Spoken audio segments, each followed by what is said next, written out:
Steve is going to talk to us a little bit about Vertigo. Cool, you mean it's my turn to talk? All right. I think everyone's playing. I think everyone's So, hey guys, like I said earlier, I'm Steve Young, lead level designer at Certain Affinity, and this is Vertigo.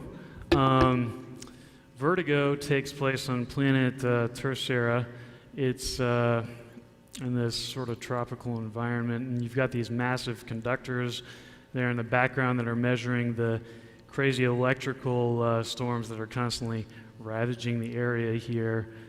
So in spite of the view, it might not be the best place to take a vacation, but you can also notice we got one of those massive conductors here as a focal point for the map, and I'm going to get back to that in just a little bit.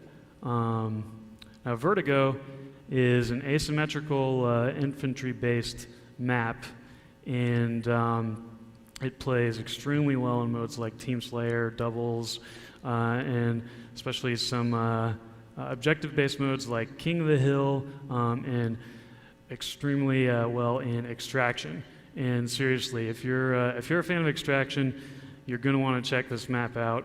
It actually tested higher than any other map we've ever had for Extraction when we sent it off to our buddies at Microsoft for some focus testing. I'm just going to keep cruising through here.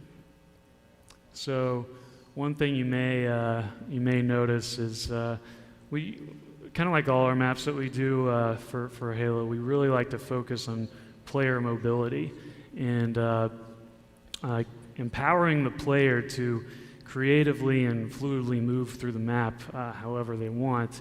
And to that end, we've really finely tuned a lot of trick jumps and some murder holes you can drop down.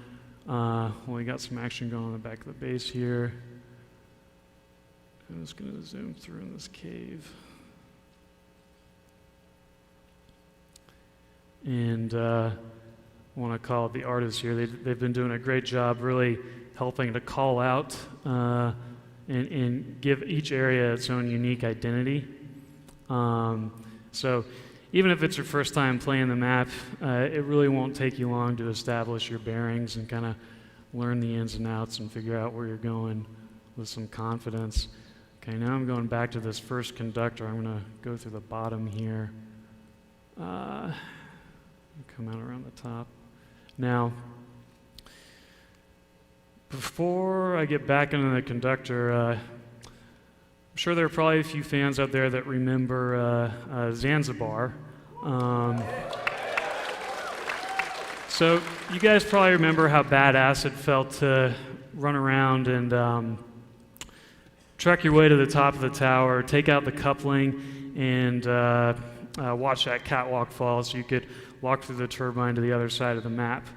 Well, we've done something here that's pretty similar and may even be a little bit cooler than that. We'll see what you guys think. So, like Frank was alluding to earlier, let's say you've got some jerk that's hanging out on either this base or back over here on this tower, and let's say they've just got a binary rifle with your name on it, and every time you pop out, they're just snap you in the head or whatever it is, and you just can't quite figure out a way to get around to them. Well, we've actually got a solution for you. This trigger over here, all you got to do if someone's hanging out, camping that base, pop that a couple times with your DMR, and you'll see these sparkly effects start to go off.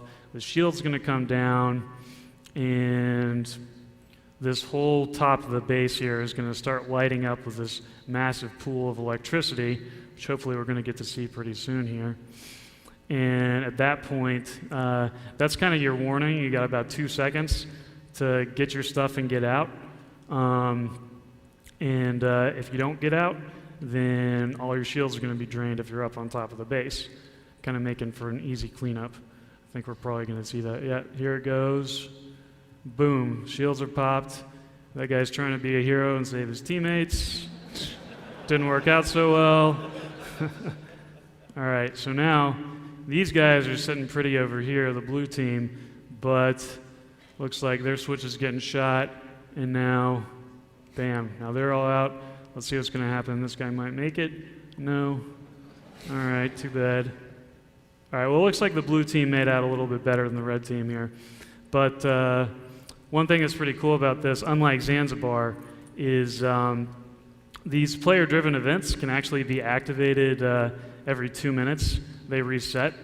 So it's not just a one-and-done mechanic.